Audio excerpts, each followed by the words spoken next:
Bem-vindo aqui.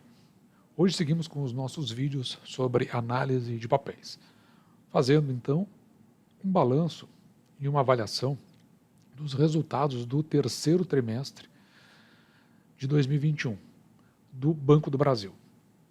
Mas antes de irmos adiante, eu peço para você, que é novo no canal ou que já passou pelo canal, que considere a sua inscrição. Ao final do vídeo, deixe seu like ou deixe o seu dislike, faça o seu comentário e aperte o sininho para receber novos vídeos tão logo eu os tenha postado no canal. Diferentemente dos demais vídeos que nós temos feito aqui no canal, dessa vez eu não vou fazer uma análise completa sobre o banco. Eu vou pegar alguns pontos, alguns detalhes, porque se você voltar atrás, eu vou deixar aqui no final para você consultar, nós já tínhamos feito a análise do segundo trimestre, depois nós acompanhamos o BB Day e depois nós explicamos por que naquele momento, mais adiante, questão de um mês atrás, nós estávamos fazendo novos aportes no banco. Ou se a visão que nós tínhamos em relação à companhia, ela se refletiu nesse terceiro trimestre. Então, em vez de nós analisarmos como um todo, vamos ver como é que isso evoluiu do segundo trimestre para o terceiro trimestre. Algumas coisas aqui que já imediatamente nos chamam a atenção. No segundo trimestre, que na verdade aqui reportam os resultados de todo o primeiro semestre, no comparativo primeiro semestre de 2020 com o primeiro semestre de 2021, você pode verificar aqui que o lucro líquido ajustado ele estava em 10 bilhões. Nessa época, o que nós fizemos? Nós fizemos toda a avaliação e chegamos até o guidance do banco, que nos reportava, então, uma previsão, e era um guidance revisado para o lucro líquido, na faixa de 17 a 20 milhões ao final do exercício. Outra questão que nos chama bastante atenção é que, no comparativo semestral, em relação ao primeiro semestre de 2020 com primeiro semestre de 2021, houve esse crescimento aqui no lucro líquido de 48,4%. Já para os resultados do terceiro trimestre de 2021, nós podemos verificar que agora o comparativo então são os primeiros 9 meses de 2021 frente aos primeiros 9 meses de 2020, você pode ver que o lucro líquido, então que antes eram 10 bilhões, passou para 15,1. Esse então o lucro líquido ajustado. Observe aqui que o crescimento foi de 48,1%.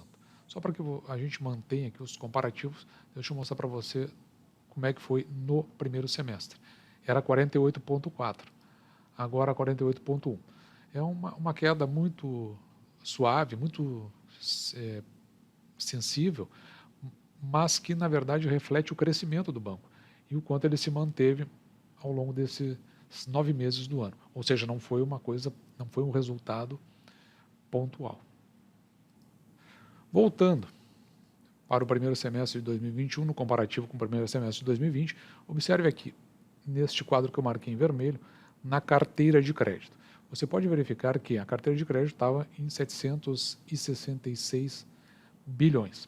Um crescimento frente ao mesmo período do ano anterior em 6,1%. O índice de inadimplência, considerado sob controle, em 1,86%, e no vídeo anterior a gente inclusive diz aonde que estão os pontos assim que podem ultrapassar o nível aceitável para a inadimplência de 90 dias ou mais. Então, realmente, com 86%, está perfeitamente sob controle. O que quer dizer esse índice? Que de todos os créditos feitos pelo banco, 1,86% tem essa inadimplência posterior aos 90 dias, que deveriam ter sido pagas as prestações. Olhando agora para os primeiros 9 meses do ano, de 2021, e o comparativo com os primeiros 9 meses de 2020, observe que a carteira de crédito ela evolui para 814 bilhões. Então, no comparativo de período a período, que anteriormente era de 6%, agora passou para 11%, frente ao mesmo período do ano passado.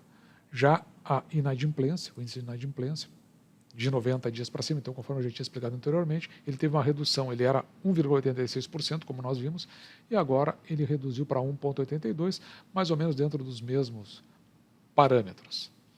Mas dentro de limiares bastante confortáveis. Olhando para o capital do banco, observe aqui que o índice de capital principal do banco está em 13,49%. Para que você tenha uma ideia do que se está falando aqui, existe uma resolução do Conselho Monetário Nacional, ela é de 2013, que diz que esse índice tem que ser no mínimo de 4,5%. A constituição do capital da instituição financeira. Apenas lembrando que nós estamos aqui nos referindo ao primeiro trimestre, ao segundo trimestre de 2021, onde nessa apresentação foi feito um comparativo semestre a semestre. Então, nós estamos ainda no primeiro semestre. Assim, de 13,49, que foi no semestre passado, no primeiro semestre, já nesse semestre, computando apenas o primeiro trimestre, foi de 13,49 para 13,17, que ainda é confortável, lembrando então que por resolução do Conselho Monetário Nacional, esse índice de capital principal tem que ser no mínimo de 4,5%. Olhando para a margem financeira bruta, e aqui a gente vai dar uma olhada na dinâmica das receitas de despesas, a margem financeira bruta no primeiro semestre tinha evoluído 2,1% em relação ao semestre passado. Só para a gente constar que as despesas administrativas tinham reduzido 0,2%. Vamos ver como é que ficou ao fim do terceiro trimestre. Nós podemos verificar que a margem financeira, ela de um pouco mais de 2%, agora está em 5,3%, significativo. No entanto, as despesas administrativas, elas que tinham reduzido 2%, voltaram a 2%. Então, praticamente não saiu do lugar. Olhando ainda para o primeiro semestre, observe aqui, vou dividir o quadro em duas partes aqui. Esta aqui é o comparativo semestral, e aqui, se nós quisermos fazer o comparativo trimestre a trimestre, primeiro trimestre de 2021 com o segundo trimestre de 2021 e o comparativo do segundo trimestre de 2021 com o segundo trimestre de 2020. Aqui, como eu disse, é o comparativo semestral. Então, observe que no comparativo trimestral do segundo trimestre de 2021 com o segundo trimestre de 2021, o lucro líquido ajustado, aqui está em bilhões, ele foi a 5 bilhões.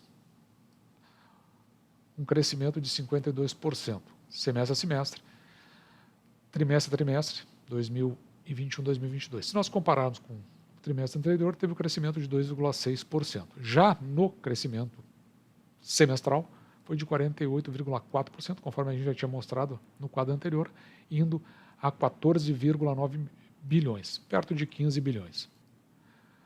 Olhando agora para o comparativo do terceiro trimestre de 2021. Então, deixa eu quebrar o quadro em dois aqui novamente. Aqui nós podemos ter nesse primeiro quadro que eu marquei, esse maior aqui, ele está no comparativo trimestral, terceiro trimestre de 2021. Nós podemos verificar o comparativo com o terceiro trimestre de 2020 e com o trimestre anterior, o segundo trimestre de 2021. No comparativo trimestre a trimestre, um crescimento de 2%. Então, 2 sobre 2 aqui, né? Porque era o que tinha acontecido no trimestre anterior. Já o crescimento em relação ao terceiro trimestre de 2020, um crescimento de 47,6%. Observe que aqui está em bilhões, 14,3 bilhões. Se nós compararmos os primeiros 9 meses do ano, então, conforme está no início do vídeo, na chamada do vídeo, um crescimento de 48,1%, passando de 12 para 15. E você pode verificar que, neste caso, os primeiros 9 meses do ano, no lucro líquido ajustado, houve a evolução de 10, nos primeiros 9 meses de 2020, 10 bilhões para 15,1 nos primeiros 9 meses de 2021. Então aqui, apenas eu vou fazer um fechamento por aqui, que é justamente o fator que eu considero mais importante, sem entrar em outros mais detalhados que a gente pode ver no fechamento do exercício, eu vou apenas olhar para a carteira de crédito. Eu queria que você me acompanhasse aqui, e depois disso eu vou fazer a plotagem nas nossas planilhas para fazer o comparativo de trimestre a trimestre. Observe que nós tínhamos visto que a carteira ampliada aqui é o conjunto todo dos créditos do banco, certo? Na carteira ampliada, 766 milhões, nós estamos vendo aqui o primeiro semestre de 2021, com um crescimento de 6,1%, certo? Vamos ver como é que foram os primeiros 9 meses. Aqui a gente viu os primeiros 6 meses, vamos ver os primeiros 9 meses. Observe que, agora falando dos primeiros 9 meses, houve essa evolução aqui no quadrado mais de cima deste quadro, de 6,1 no primeiro semestre para 11,4 no crescimento, no comparativo em relação aos primeiros 9 meses de 2021. Então, enquanto no primeiro semestre, os primeiros 6 meses, havia um crescimento em relação ao primeiro semestre de 2020, agora o banco foi para 11,4 na sua carteira de crédito como um todo.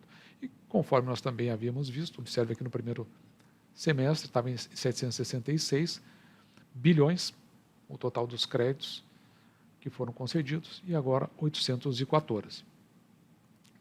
Quais foram os itens que mais impactaram? Então vamos dar uma olhada aqui, naqueles que eu vou abordar aqui, que é o de pessoa física, principalmente, e do agronegócio. Está mais aqui embaixo. Eu queria que você acompanhasse aqui comigo que no primeiro semestre teve esse crescimento aqui, de 10,3% no comparativo ao primeiro semestre do exercício passado. Se nós formos olhar agora para os primeiros 9 meses, passou de 10 para 14, certo? Olhando para o agronegócio, vamos dar uma olhada aqui no primeiro semestre. Havia um crescimento de 9,7% em relação ao primeiro semestre de 2020. Vamos ver como é que ficou no comparativo dos primeiros 9 meses. Passou para 18,5%. Olhando agora para as micro, pequenas e médias empresas que tomaram crédito, houve esse crescimento aqui de 24% em relação ao primeiro semestre de 2020. Ao passo que, no comparativo, em relação ao segundo trimestre, que está aqui, em relação ao primeiro trimestre, um crescimento de 0,6%. Vamos ver como é que isso aqui ficou agora nos primeiros 9 meses. Observe que os 24% para micro, pequenas e médias empresas se manteve estável, 24,6%. No entanto, aqui houve um crescimento no comparativo ao trimestre anterior, um acréscimo de mais 10% aqui nos créditos para micro, pequenas e médias empresas. Com relação às grandes empresas, observe que está negativo no comparativo, primeiro semestre de 2021 com o primeiro semestre de 2020. Da mesma forma, negativo no comparativo com o segundo trimestre de 2021 com o primeiro trimestre de 2021. Vamos ver como é que ficou nos primeiros 9 meses. Observe que houve uma evolução no comparativo dos primeiros 9 meses, ao contrário, teve um crescimento de 1,1, e aqui nós estamos falando, eu marquei errado, mas peço a compreensão de vocês, que é esse quadrado vermelho, nós estamos falando aqui das grandes empresas. E aqui nós estamos, esses comparativos aqui são dados em valores. Então observe que as grandes empresas também acenam para uma retomada, tanto no comparativo primeiros 9 meses, quanto no comparativo em relação ao trimestre anterior. 2% em relação ao trimestre anterior, 1,1% em relação aos primeiros 9 meses. Empresas grandes, como tomam empréstimos, têm o seu significado. Um ponto que eu quero chamar a atenção aqui é justamente para o agro, e o quanto o banco, conforme ele disse no BB Day, o quanto ele vem se tornando forte no agro. Eu vou fazer mais um vídeo, hoje ainda, falando sobre a questão do comparativo dos grandes bancos e os créditos para o agro e as cooperativas e os créditos para o agro. Se você quiser acompanhar, ainda no dia de hoje eu farei esse vídeo. Apenas para dizer que eu não mencionei, já indo depois para a nossa planilha, Observe aqui, eu queria só falar sobre a provisão de crédito para as liquidações duvidosas, que na verdade mensura o risco do crédito fornecido para o banco, porque não adianta fornecer crédito, tem que ver se ele sustenta quando os credores deixam de pagar, como é que ele se comporta em relação a isso. Então, por isso que são feitas essas provisões. Então, observe aqui, que em função da pandemia, essa provisão ela havia aumentado, então ela vem reduzindo gradativamente, ela veio, se nós compararmos aqui, o segundo trimestre de 2021 com o segundo trimestre de 2020, então os primeiros, nós estamos falando aqui dos primeiros 6 meses, né? Ela veio de 3,5 para 3, já tinha sido no trimestre passado reduzido para 3. Vamos ver como é que ela ficou agora nos primeiros 9 meses. Veja que ela reduz ainda mais. Se nós pegarmos os primeiros 9 meses, ela estava em 3,7, estava bem acima, e agora está a menor, inclusive, do que o trimestre anterior, em 2,8%. Essa redução é importante porque significa que o banco tem uma maior disponibilidade. Evidentemente, né, que com as empresas do setor bancário tendo que aumentar as suas provisões de crédito para essas liquidações duvidosas em função da pandemia, implica que tem uma menor chance do pagamento dos dividendos aos acionistas do banco. Essa mais ou menos é a relação. Então, por isso que já se tinha mais ou menos uma ideia na redução desses proventos no ano pandêmico, que foi de 2020. Mas aqui tem um detalhe interessante. Observe que aqui a PCLD, no primeiro semestre de 2021, ela tinha sido reduzida em 5,4 bilhões, uma redução de 52,1% no comparativo com o primeiro semestre de 2020. Se nós olharmos para o exercício atual, para o trimestre atual, de 5 passou para 9,3, uma redução no comparativo primeiros 9 meses de 44,4%. Agora não vai dar para fazer um comparativo 1 a 1, mas a gente pode verificar aqui que o índice de inadimplência de 90 dias do Banco do Brasil, ele está marcado aqui na risca azul mais escura. E no cinza aqui é do Sistema Financeiro Nacional. Observe que o Banco do Brasil aqui está em 1,86, estava no primeiro semestre, aqui nós estamos falando de junho de 2021, enquanto o sistema financeiro como todo 230. Então, o Banco do Brasil estava melhor. E como foi que isso evoluiu? Agora para os primeiros 9 meses, o Banco do Brasil estável aqui em 1,82, até deu uma reduzidinha, e o sistema financeiro como um todo em 2,30. Então, os índices do banco são muito bons. E agora, de fato, para finalizar, com relação aqui à cobertura. Observe que a cobertura do sistema financeiro, que está nessa risca mais clara aqui, parece um bordô, em 2,65, ao passo que o índice de cobertura do Banco do Brasil está em 325%. Ou seja, olha o quanto ele se distancia, né, o quanto ele é melhor em relação aos demais. Já nos primeiros 9 meses, você pode olhar aqui nesse canto, o banco se mantém, né, o seu índice lá em 323%, ao passo que o sistema financeiro como um todo, 256,5%. Bom, agora vamos passar para a nossa tabela comparativa. Então, agora vamos avaliar como a empresa evoluiu em relação ao trimestre passado. Primeiro aqui o retorno sobre ativos da companhia, ele evoluiu de 0,83 para 0,86. O ROA, aqui o retorno sobre ativos, é o quanto maior, melhor, sendo que aqui teve uma evolução positiva. O retorno sobre o patrimônio líquido da companhia teve uma redução de 14,90 para 11,73, mas está dentro de um patamar alto, um patamar elevado. Olhando para o índice de eficiência do banco, o índice de eficiência ele mostra a capacidade aqui da companhia em função das suas despesas de gerar resultado. Significa que quanto menor, neste caso aqui, melhor, ou seja, faz menos força. Então houve uma melhoria no seu índice de eficiência, de 36,7% para 35,9%. O índice Basileia, que é o quanto a companhia utiliza de capital de terceiros para fazer frente às suas operações como um todo. o Banco Central ele recomenda a partir de 11%, 12%. Então, a companhia ela se manteve aqui no mesmo patamar de 19,65 para 19,34. E agora aqueles indicadores que a gente olha com bastante frequência, né?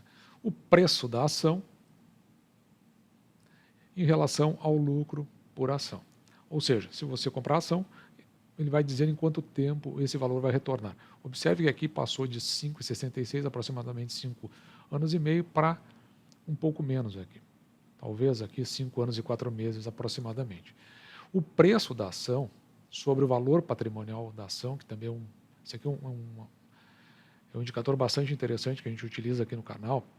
Se você pegar o valor patrimonial da empresa e dividir pelo número de ações que a empresa tem, você sabe o quanto a sua ação ela realmente vale em relação ao patrimônio.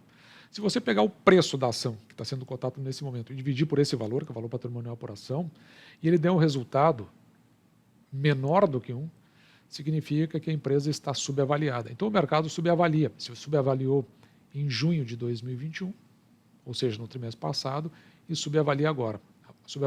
Avalia a menos ainda. Esse é um indicativo de que possivelmente a ação esteja barata. A companhia ela tem um dividend yield médio, e aqui eu chamo a atenção para o dividend yield médio, porque é o que a gente utiliza aqui no canal. Vou trabalhar agora nesse quadro aqui, só para ficar mais claro, para a gente ocupar melhor. Estava em 5,1, e aqui é a média dos últimos 6 anos, em 5,1, e com os dividendos pagos neste exercício de 2021 já passou para 5,18.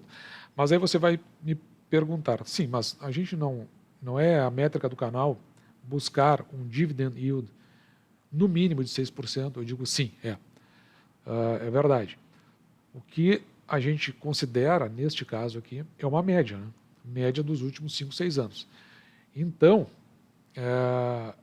o que a gente monta é uma perspectiva e uma expectativa em função das subavaliações da empresa. Talvez em algum momento no passado não fosse interessante, porque aqui a gente está olhando para o passado.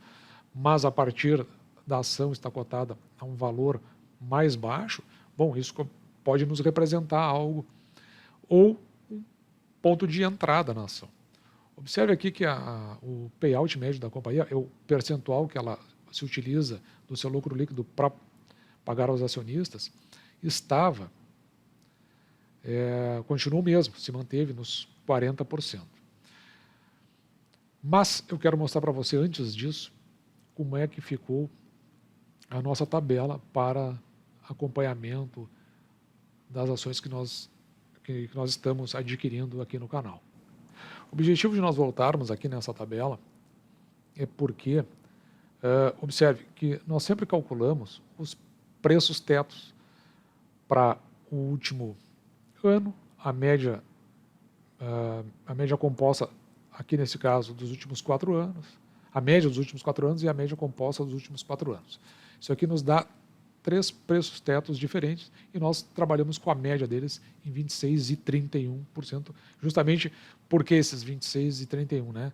É quando nós vamos verificar que, se continuar pagando esses dividendos, vai ficar naquela média lá dos 5% que nós vimos anteriormente.